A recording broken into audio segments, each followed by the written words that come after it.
বন্ধুরা, আজকে শীত অনেক বেশি পড়েছে, তার জন্য শীতে আজকে খাওয়া হচ্ছে মাংস কষানো, জলফইয়ের আচার, সাথে আরও লেবুর টক দিয়ে সেই করে খিচুড়িটা খাওয়া হচ্ছে। তো দেখুন, আমি আজকে অনেক মজা করে খিচুড়িটা খেয়ে নিচ্ছি।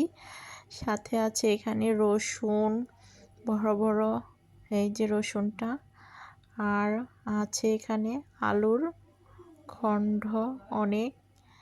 নতুন আলু খেতে অনেক ভালো লাগে, বড় বড় পিস করে নতুন আলু আর রসুন, সাথে সবজি দিয়েছি, খাচ্ছি আর বলছি খেতে কিন্তু অনেক ভালো লাগছে।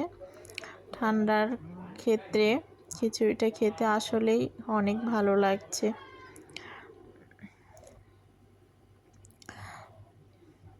তো বন্ধুরা, আম্মাজানের হাতে খিচুড়িটা আজকে অনেক স্বাদ হয়েছে, তার কি বলবো, খেয়ে যাচ্ছি।